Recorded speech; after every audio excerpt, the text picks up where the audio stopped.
ओम शांति। आज 21/5/2026 की प्रातः मुरली का मुख्य विषय है मीठे बच्चे, श्रीमत पर चलकर सबको सुख दो, आसुरी मत पर दुख देते आए, अब सुख दो सुख लो। ओम शांति। आज की मुरली में बाबा ने बहुत गहराई से समझाया कि पूरी दुनिया अभी दुख के प्रभाव में है। मनुष्य सुख ढूंढ रहा है, शांति ढूंढ रहा है, लेकिन सही मार्ग नहीं जानता। बिल्कुल।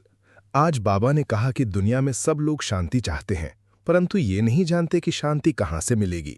मनुष्य बाहर ढूंढता है, जबकि असली सुख और शांति का दाता एक परमपिता परमात्मा है।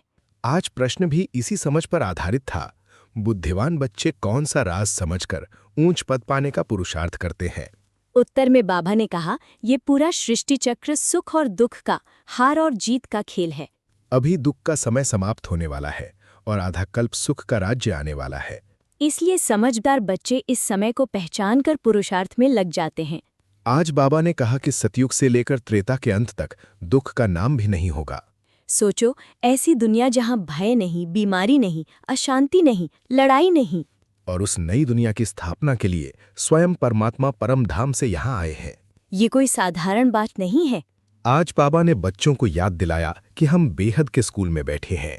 ये कोई साधारण विद्यालय नहीं, बल्कि ईश्वरीय विश्वविद्यालय है, जहाँ स्वयं परमात्मा पढ़ाते हैं।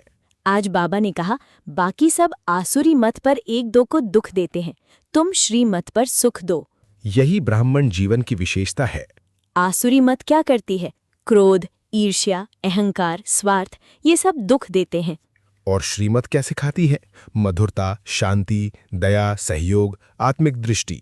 आज बाबा ने कहा कि दुनिया पूरी तरह अंधकार में है। मनुष्य को ये भी नहीं पता कि वो कौन है, कहाँ से आया है, कहाँ जाना है। लेकिन अब बाप ने बच्चों की बुद्धि का ताला खोल दिया है। क्या सुंदर शब्द था। सबकी बुद्धि पर गोदरेज का ताला लगा है और बाप आकर वही ताला खोलते हैं। आज बाबा ने समझाया कि ये ड्रामा बिल्कुल सटीक बना हुआ है। नई दुनिया आती है, फिर पुरानी होती है, सुख आता है, फिर दुख आता है, और ये चक्र चलता रहता है। अब हम उस संगम पर है जहाँ परिवर्तन हो रहा है।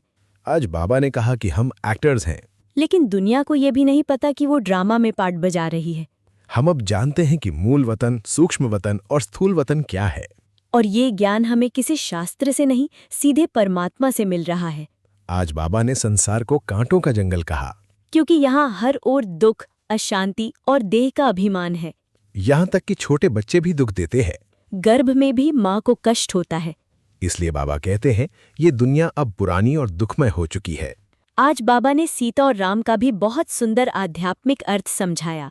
हाँ, सभी आत्माएं सीताएं हैं और एक परमात्मा राम है। सारी आत्माएं रावण रूपी विकारों की जेल में फंसी हुई हैं। और अब बाप आकर उन्हें मुक्त कर रहे हैं। आज बाबा ने कहा कि दुनिया वाले अपनी साहूकारी में ही मस्त हैं। किसी को ये एहसास नहीं कि विनाश सामने खड़ा है। मनुष्य बड़े बड़े मकान बना रहा है, धन जोड़ रहा है, लेकिन ये नहीं जानता कि सब समाप्त होने वाला है। आज बाबा ने महाभारत युद्ध की भी याद दिलाई और कहा यही वही समय है। लेकिन दुनिया इसे सामान्य घटना समझ रही है। आज बाबा ने सबसे बड़ी भूल भी बताई, भगवान का सही परिचय खो देना।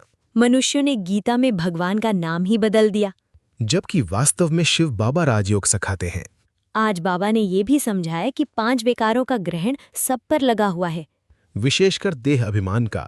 देह अभिमान आता है तो उसके साथ क्रोध, लोभ, मोह सब आ जाते हैं। इसलिए बाबा बार बार कहते हैं देही अभिमानी बनो। आज सर्प का उदाहरण भी बहुत सुंदर था। हाँ, जैसे सर्प पुरानी खाल छोड़ देता है, वैसे ही सतयुग में आत्मा खुशी खुशी पुराना शरीर छोड़ देती है। वहां मृत्यु का दुख नहीं होता। लेकिन यहाँ देह अभिमान के कारण रोना, मोह और पीड़ा होती है। आज बाबा ने कहा कि ये अंतिम पुरानी जुत्ती है। अब आत्मा नई दुनिया और नया शरीर लेने की तैयारी कर रही है। आज बाबा ने ईश्वर का घर भी बहुत सुंदर ढंग से समझाया। हम यहाँ ईश्वर के घर में बैठे हैं। परमात्मा स्वयं साधारण तन में आकर पढ़ा रहे हैं। कितना महान भाग्य है ये। आज बाबा ने भक्ति मार्ग की अज्ञानता भी समझाई। लोग शिव को भांग धतूरा चढ़ाते हैं, उनसे संसार की वस्तुएं मांगते हैं, लेकिन ये नहीं जानते कि शिव कौन है। दीपमाला पर लक्ष्मी का आवाहन करते हैं, परंतु लक्ष्मी कैसे बनी ये नहीं जानते। 4 भुजाओं वाले चित्र बना देते हैं, लेकिन उसका अर्थ नहीं समझते। अब बाबा आकर हर बात का सच्चा अर्थ समझा रहे हैं। आज बाबा ने राधे कृष्ण और लक्ष्मी नारायण का रहस्य भी समझाया। राधे और कृष्ण स्वयंवर के बाद लक्ष्मी नारायण बनते हैं। लेकिन पहले यह ज्ञान किसी को नहीं था। आज बाबा ने साक्षात्कार के विषय में भी सावधान किया। हाँ, कई लोग कहते हैं कि हमें शिव बाबा का साक्षात्कार हो, लेकिन बाबा कहते हैं साक्षात्कार लक्ष्य नहीं है। क्योंकि वहां माया भी प्रवेश कर सकती है। सच्ची बात है, अगर आत्मा की पहचान नहीं तो केवल दृश्य देखकर क्या लाभ। आज बाबा ने आत्मा और परमात्मा दोनों को बिंदी कहा है, अत्यंत सूक्ष्म ज्योति बिंदु। और वही बिंदु भ्रुकुटी के बीच विराजमान है। आज की मुरली का एक बहुत प्यारा भाग था, हम शिव बाबा की संतान हैं और हम सहज राजयोग सीख रहे हैं। यही हमारी एम ऑब्जेक्ट है। आज बाबा ने कहा कि इस लक्ष्य को कभी भूलना नहीं चाहिए। जैसे भक्त लोग अपने देवताओं के चित्र साथ रखते हैं, वैसे बच्चों को भी याद रखना चाहिए, शिव बाबा द्वारा हम लक्ष्मी नारायण बन रहे हैं। आज की मुरली का सार बहुत गहरा है। नंबर 1, संसार अभी दुखमय अवस्था में है। नंबर 2, सुख और शांति का दाता केवल परमपिता परमात्मा है। नंबर 3, श्रीमत पर चलकर सबको सुख देना है। नंबर 4, ये सृष्टि सुख और दुख का खेल है। नंबर 5, अभी नई दुनिया की स्थापना हो रही है। नंबर 6, देह अभिमान सभी विकारों का मूल है। नंबर 7, देही अभिमानी बनना ही सुरक्षा है। नंबर 8, हम आत्माएं रावण की जेल से मुक्त हो रही हैं। नंबर 9, साक्षात्कार लक्ष्य नहीं, ज्ञान और याद मुख्य है। नंबर 10, हमारी एम ऑब्जेक्ट सहज राजयोग द्वारा देवता बनना है। आज की सबसे शक्तिशाली पंक्ति कौन सी लगी? श्रीमत पर सबको सुख दो, सुख लो।